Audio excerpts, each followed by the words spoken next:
Greetings, folks! Birdie here, and welcome back to MediaWhorz.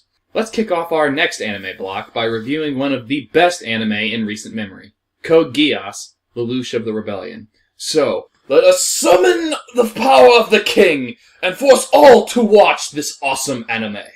As I throw it to the roundtable. My god. This show is awesome! This is probably one of the best anime I've ever seen. And I've only seen one season.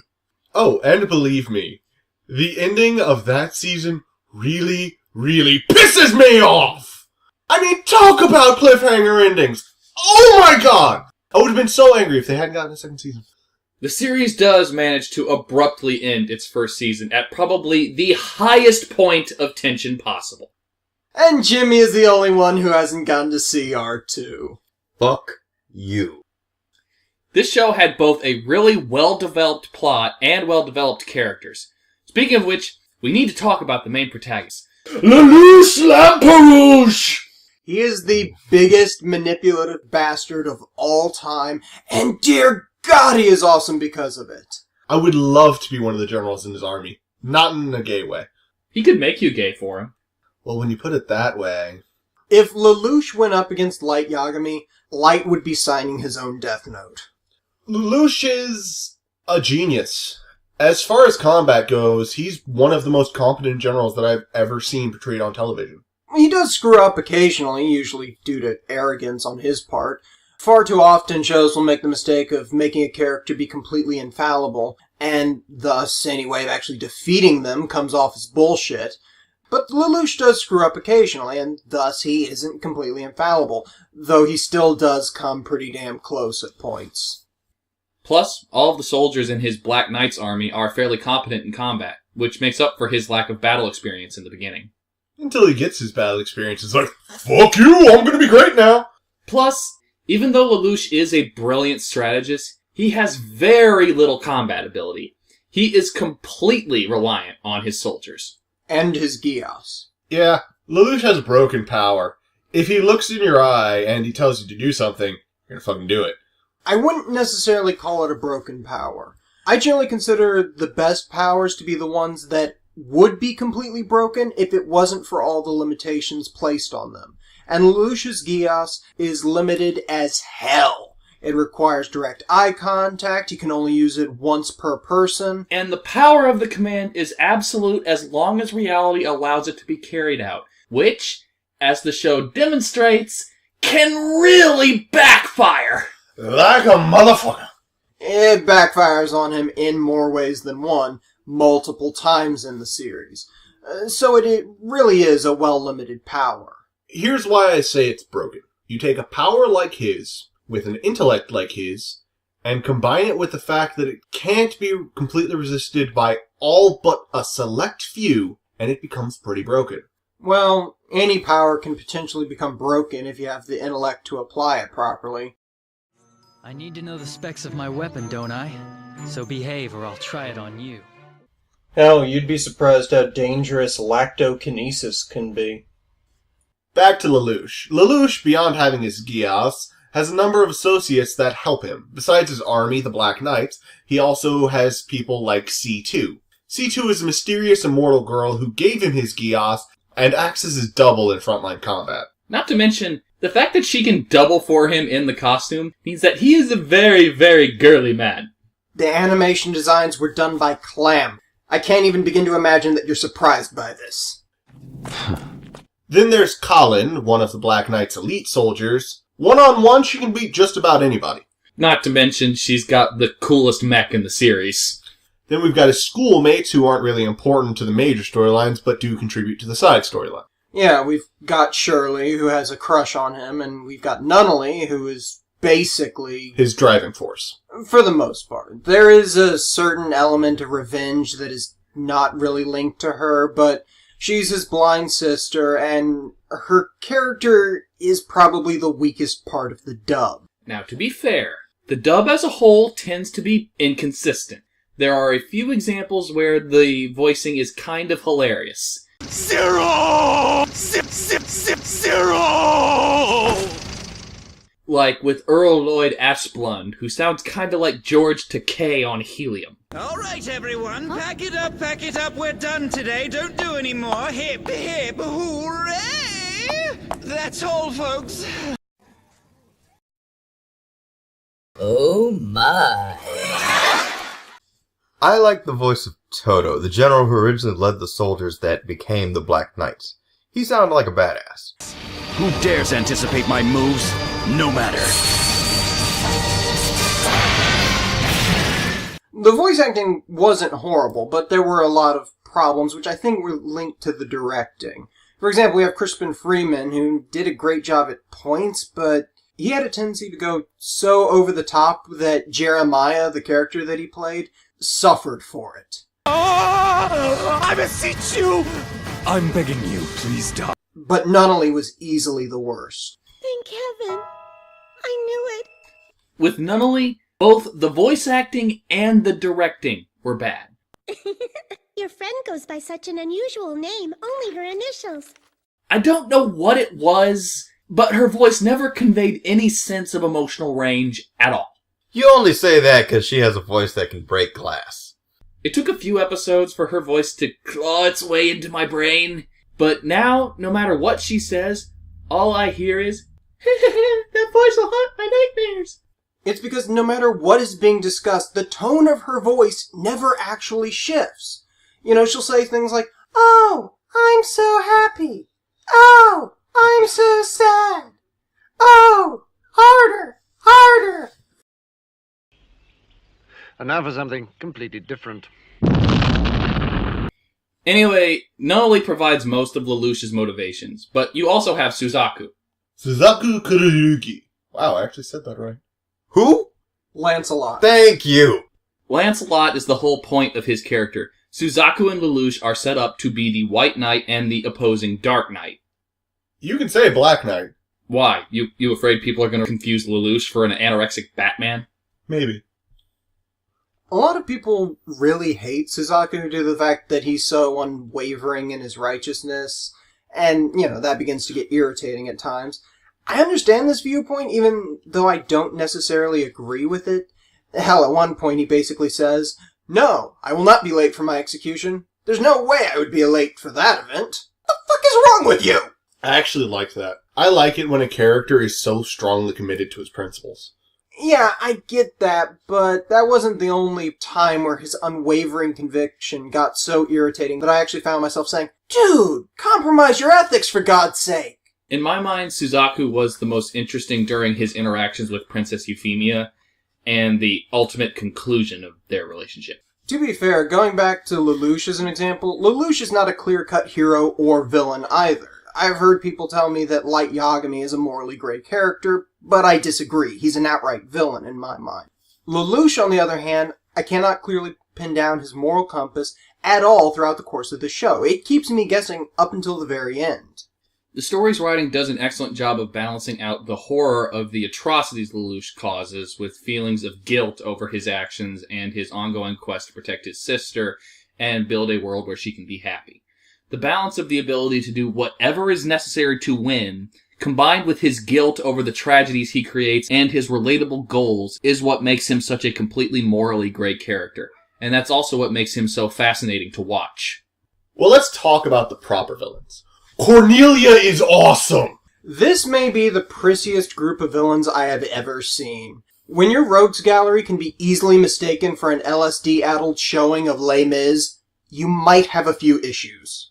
I actually like most of the antagonists in this series because they are antagonists. There are one or two outright villains, but the rest are just opponents to Lelouch who all seem very human and relatable. Not just human.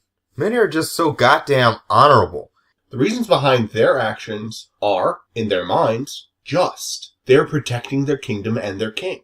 Hold on. Since we're talking about this, I think we should discuss an element of the plot that we've been ignoring up to this point. The link that ties Lelouch and Britannia is that Lelouch was one of the princes in line for the throne of Britannia. His mother was brutally murdered, and his sister Nunnally was crippled and blinded in an attack. When Lelouch went to his father, the Emperor, seeking justice, the Emperor basically said, "Fuck you," which caused Lelouch to leave the royal house. A lot of the other nobles in the family never really felt comfortable about what happened to Lelouch's mother or how it was handled by the Emperor. Didn't some of them continue to investigate the crime afterwards? Yes, the fact that these antagonists see right and wrong the same way we do makes them much more likable and identifiable. And this makes them much more interesting than if they were just cartoonishly evil supervillains. To be fair, Emperor Charles himself is kind of like Hitler meets George Washington. I did not chop that cherry tree down! I shut it down! You will die for that accusation! All hail Britannia!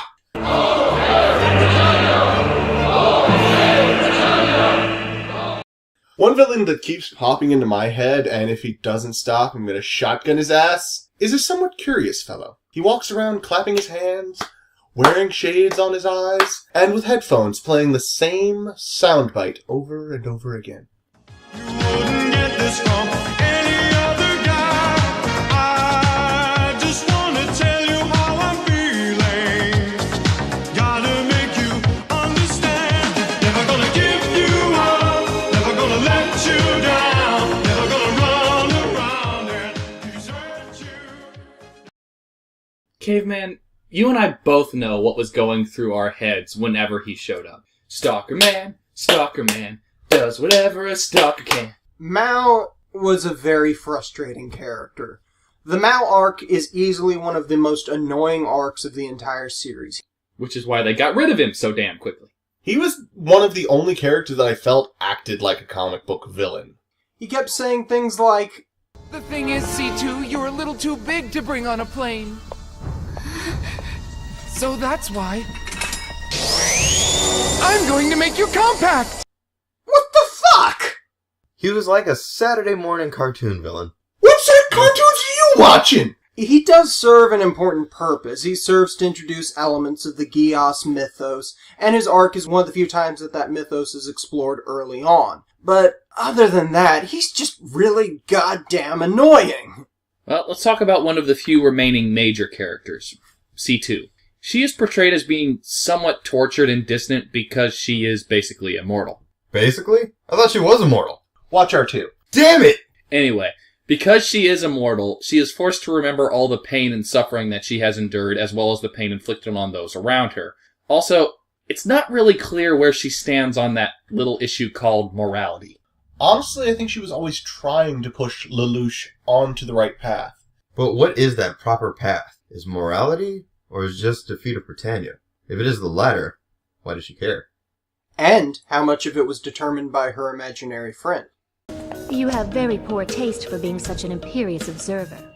Okay, last two things before we wrap this up. The animation and the fight scenes. Oh, the animation was beautiful. The animation is very colorful, but almost to the point of being a little garish. You mean like the bright purple mechs? That's a good example. Also, the fight scenes were kinetic, and the designs of the mechs added a certain degree of believability since they established methods of maintaining balance while moving rapidly. However, the fight scenes began getting a bit too kinetic to the point that they were a little hard to follow, and you lose that sliver of believability the moment mechs start doing roundhouse kicks.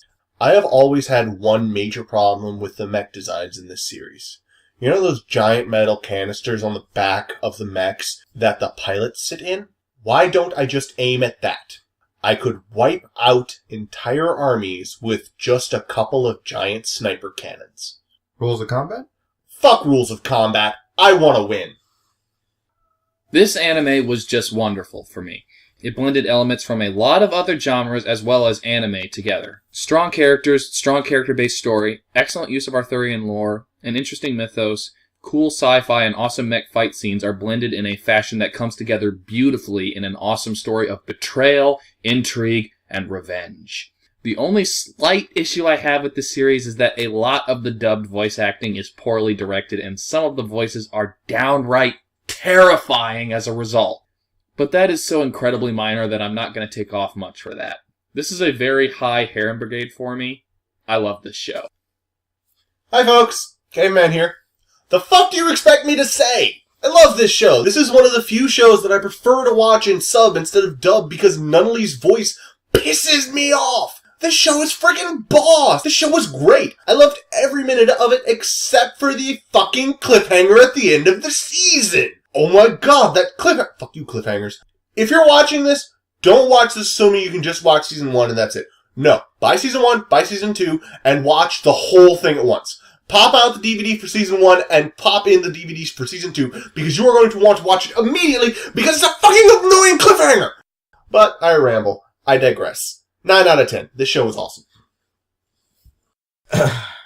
I love this series. When I was brought into it, I just loved every moment of it. The characters are so great. The adherence to honor and its general themes are so wonderful and so well done. I haven't seen this level of depth and dedication since the days of Gundam Wing. I loved it. I loved every minute of it. The only part I didn't love was the ball-busting cliffhanger at the end. That made me want to punch a wall. That was terrible. This was awesome. Anyone who says a word against it clearly doesn't know a thing about anime. Sit them down and make them watch it. I give this 9 out of 10. Harem Brigade. I don't want to oversell the show because it does have some issues. It can be extremely bipolar at points. Anime is both famous and infamous for its ability to balance some rather dark elements with some often silly elements. And this show is probably one of the prime examples of that. It'll go from things like genocide to, oh, they're having a school fair and they're making a gigantic pizza using a Mac. No, I'm not joking. But it is very enjoyable if you can wrap your head around that wide, almost bipolar array of tone. The characters are excellent. Lelouch is one of the great manipulative characters of anime, and honestly, much better in the Japanese dub because it is somehow capable of maintaining that almost ridiculous level of bombast while rarely devolving into being completely silly. It is an excellent show and it is a 9 out of 10 from me, but if you're new to anime, you should be careful walking into it because it is ridiculously over the top, and that can be a little jarring, but it knows it's over the top and embraces it. Well, with 4 harem brigades, the MediaWhorz rating is a unanimous harem brigade. Well, we've finished the review. What do we do now, my lord?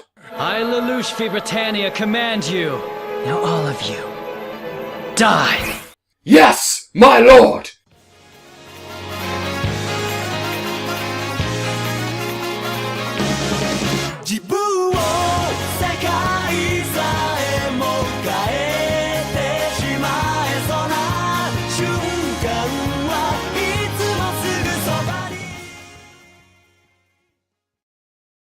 We're all going to hell. What are you talking about? I got a condo down there.